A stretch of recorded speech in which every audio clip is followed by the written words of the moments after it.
Today, we're going to be working again in our novel, The Things They Carried by Tim O'Brien. And I want to just do a little connecting back to what we did on Friday in chapter 5. But first I want to go over what you know already, what you'll learn, and what you will do today. And remember, anytime you need my attention, just raise that hand. For about 10 minutes, I'm going to be lecturing, but I'll be happy to stop for questions or concerns if you have them. So what we already know, and what you found rather shocking, and we had that great debate on Friday, is Tim O'Brien's perspective on the Vietnam War and the lottery, which now we're shifted to calling it a lottery because that's what it became for Vietnam, but it's commonly referred to as the draft. What you're going to learn today is how the lottery worked and a little bit of history of the draft. And then what you're going to do for me before tomorrow is find commonalities between Tim and you, and I'll give you some tips on how to do that. Some of you may already be thinking Venn diagram, which is a good thought. I want to go real quickly over our standards today just because I want you to have them, but remember, we're doing it this way. We're doing it together, and even though this language can be a bit off-putting, we've got this. One standard we're working on is our gold standard for everything. Cite strong and thorough evidence to support analysis of what the text says explicitly, as well as inferences determining where the text leaves matters uncertain. All right? And I'll give you an example of that.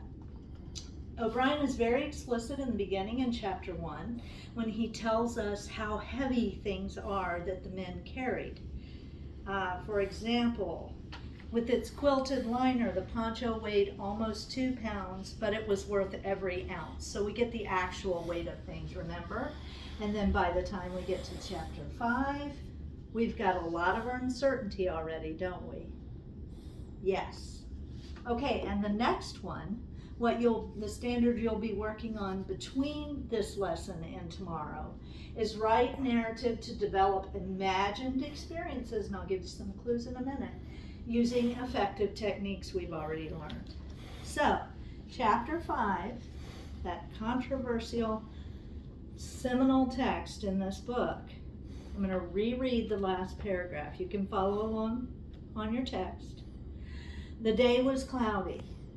I passed through towns with familiar names, through the pine forests and down to the prairie, and then to Vietnam, where I was a soldier, and then home again. I survived, but it's not a happy ending. I was a coward. I went to the war. Okay, I know we had a lively discussion, and some of you had a little trouble with that. I'll use some of our new vocabulary. There's a bit of cognitive dissonance about being a coward by going to the war and avoiding the draft, and I understand that.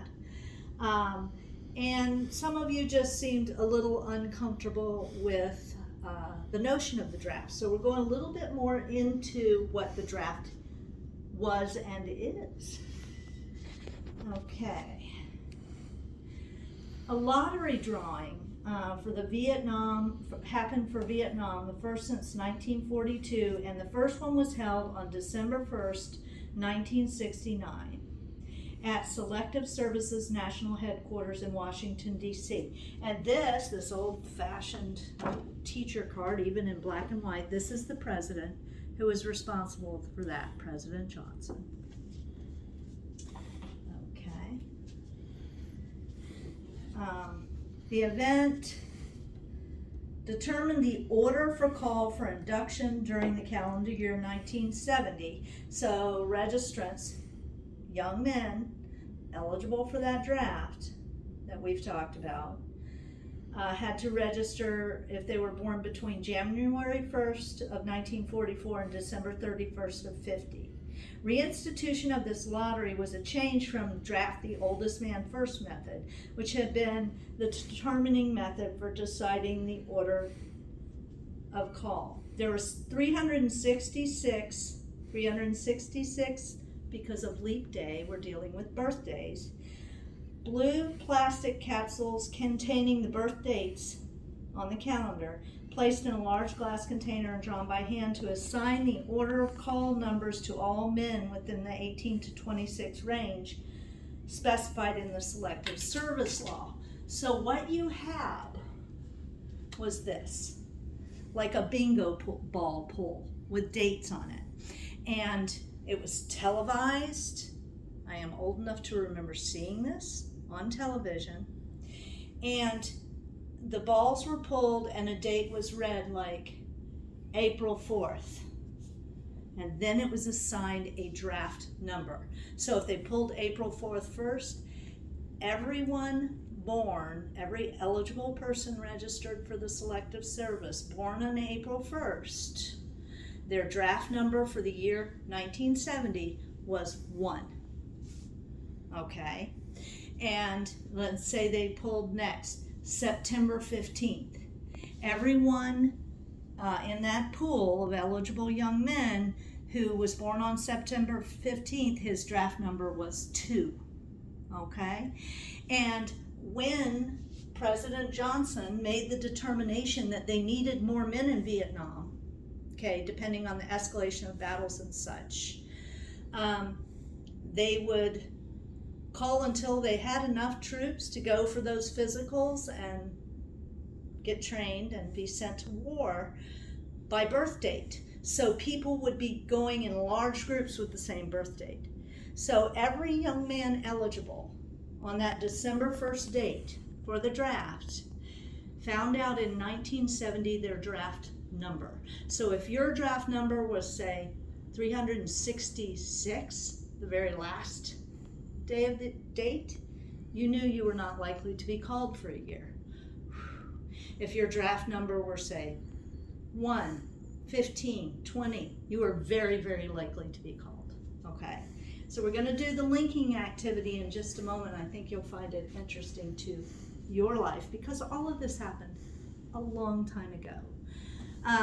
Tim's perspective that he was a coward for going to war, that's not a light statement, okay? There were huge penalties for not going to war if you were found eligible. Those penalties, let's see, I have them here, were, let's see here, what the punishment was. Failure to register with Selective Service still is, a violation of the Military Selective Service Act. Conviction for such a violation may result in imprisonment for up to 5 years and or a fine of not more than $250,000. If you were found to be a draft dodger, and there were many ways to get out of it, none of them legal. Well, we'll get more on that tomorrow, but if you were found to be a draft dodger and convicted of that, you went to prison.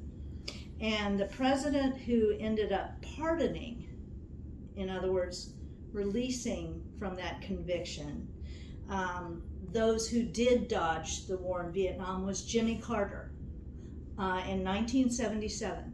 So if the way you dodged the draft was the way Tim was considering all through that Rainy River chapter, in chapter 5, considering crossing over into Canada, Tim at that point would have had to be gone for nearly 10 years in Canada, exiled, unable to see his family.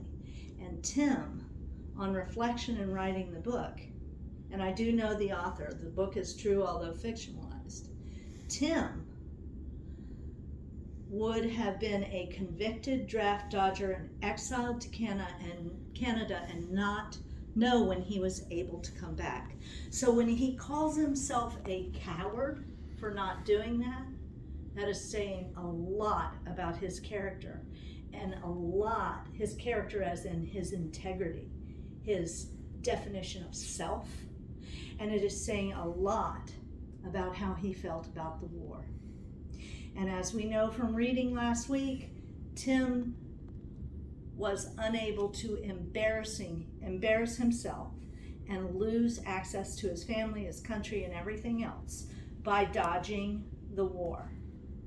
by becoming that criminal, even though he believes that was the right thing to do because he did not believe in the war. So that's extremely important for you to understand.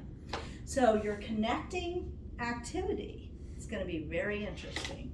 This is available, and I've already sent all of you the links that you're going to need. I don't want you to look at them right now because I'm afraid you might get a little distracted.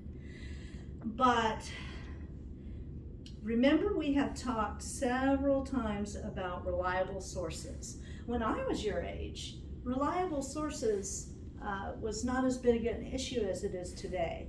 Right now, what you have to do as students is often filter through information and verify what is a good source and what is a source that is not a good source. And remember, we have identified that the websites that end in .gov, like justice.gov, which is one of the sites I'm going to send you to, those are reliable sources. You don't have to vet them yourselves. You don't have to check with me. Those sources, you can cite information, don't forget to cite, in your writings, in your readings, in your debates, in your discussions. When it's .gov, that is reliable. Okay. Now, I'm going to come close to the camera here for you. This is from Social Security Administration.gov site, which I'm also sending you. But there's a little table here, right here, okay, where there's a link and you can click on the year. And that lottery drawing we've been talking about for 1970, the table for those balls with the birth dates on it, it's available for you, and I want to show it to you right now.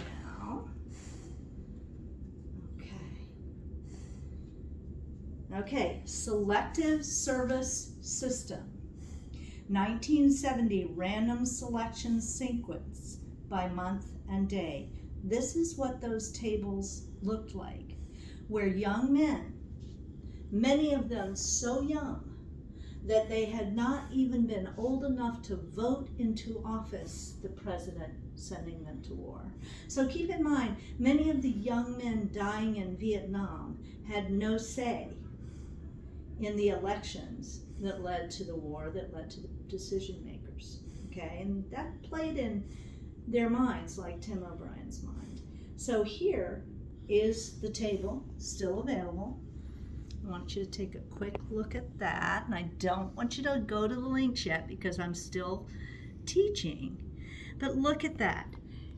And let's just pull a date out of thin air, and I'm going to say my birthday is, I don't know, January 17th. So let's look and find out what my draft number would be for 1970. January 17th, you'd go here, down there. I believe that says 235. I don't have my reading glasses on. So it does, 235. So I can kind of be relieved, and that's not my birthday. I don't give out personal information, as you know. But let's say my birth date is, I don't know, let me think here. December 31st, right here. That's 100. I might be a little more concerned. Let's say my birth date is August 10th, 21. I'm very concerned, okay? So I am going to show you these. I'm going to send you to these. And the tables are there for all those years. And just linking back to something we did earlier this year, it's very easy to find that 1970 was a leap year, which means it had 366 days that year, not 365. So the lottery system is very fair, but very brutal. It didn't even leave out those young men who only had a birthday every 4 years.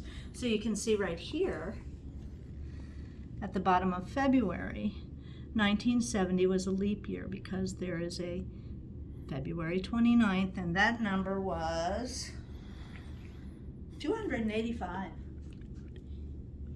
Not bad. Okay, so this is what you need to do tonight. I want you to go in there, find your birth dates for all 7 of the years listed. Compile your draft numbers. Make yourself a little piece of paper and do some thinking about you. And put yourself in Tim's shoes. And give me a little writing, or you can do a painting. You can use some of the tools we've used, like the Venn diagram, compare and contrast, and find some commonalities between Tim and you as far as what would you choose to do if you were Tim and got drafted? Would you go to Canada? Find some commonalities between Tim and you on how you feel. He's gone in 5 chapters from telling us the weights of things to extremely abstract philosophical language and moral decision making. So what's your decision? Do you go? Do you go to a war you don't believe in? And if so, support it with evidence from your life. What are your reasons for going to the war? What are your reasons for choosing to become a criminal? And give me, I would say, like I said, if you're going to do some narrative writing, give me a good page. Give me a 3 paragraphs, if you'd like, or paint me a picture. All right, thank you.